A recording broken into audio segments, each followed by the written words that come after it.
Yo, this is the Scarcity Studios YouTube channel. Please don't forget to like, comment, share and subscribe. And our sponsors are Alpha Claims and Hire Birmingham, the leading and best accident management company. Get a replacement car anywhere in Birmingham within 1 hour. This story comes from Oxford. I've been asked by so many people to talk about this, so I thought we'd explain it and maybe give an opinion. The headline in the Daily Mail goes, teenagers who battered their victim in a turf war in an upmarket Oxfordshire town, they are spared jail because the judge said they would not cope with prison. If that isn't the point of prison, I'm not sure what is. 4 thugs who attacked a teenager as part of a turf war. So this explains that turf wars don't just occur in inner cities. Gang issues and problems can happen anywhere. Anyone can become a gang, any race. Is quite easy. 2 upmarket towns have had an exchange of basically, they've got a beef between these 2 towns. Kieran Clifton, Sean Smith, Daniel Clifford and Joshua Campbell set upon their 17-year-old victim in the market town of Watlington, is how I'm pronouncing it, in March last year. They claimed that he was part of the Thame lot, or the Thame lot, which is another nearby town. Clifton, who had led the assault, admitted a charge of causing actual bodily harm. The other 3 men all admitted affray at Oxford Crown Court this week. The Oxford Mail reported an affray is also quite a serious offence in regard to fighting. The court heard the attackers were drinking in the town's Fat Fox pub when they heard the victim was at the town's co-op store. They dragged the teenager out of the car and shouted, "You're going to be unrecognisable after this. Do you want me to stab you?" The court heard. I can't believe, I'm assuming that is a quotation. They said unrecognisable after this. It seems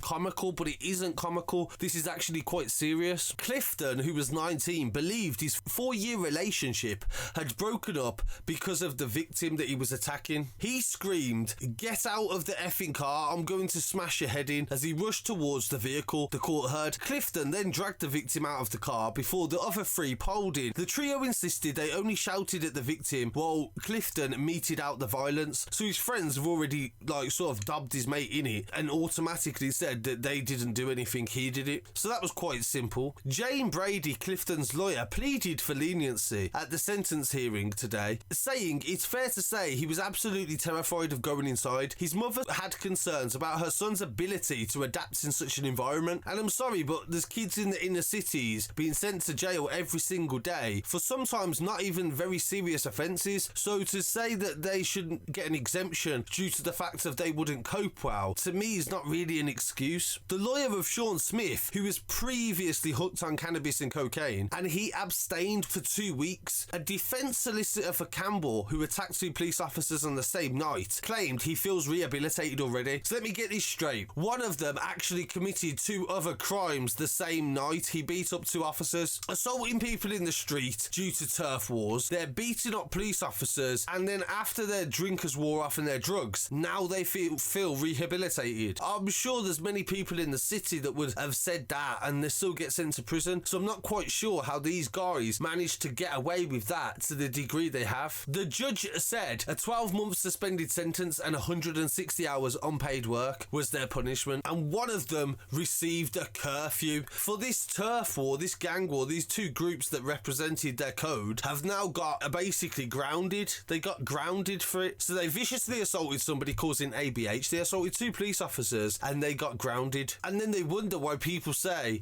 white privilege or this guy's got away with it and he's got a lesser sentence because he's white. This really doesn't do it any favours. So if it happens in a town like Oxford, for example, let's bear in mind they've openly admitted that they're cocaine addicts. There's a big scene in Oxford for drugs, and I know that from people that live there and people that have lived around there. These young kids are taking cocaine, drinking alcohol and going out and fighting, and when it comes to court, it's classed as lads being lads. But if 4 lads in the inner city did that, they'd be getting sent down for 2 years and the rest of their lives would be changed, for example getting jobs, etc, etc. So I'm not sure if across the board this is quite fair, but I want to hear what people have to say on this story. So please don't forget to like, comment, share and subscribe, and follow us on Instagram at Scarcity Studios. And don't forget you can always donate at scarcitystudios.co.uk/donate.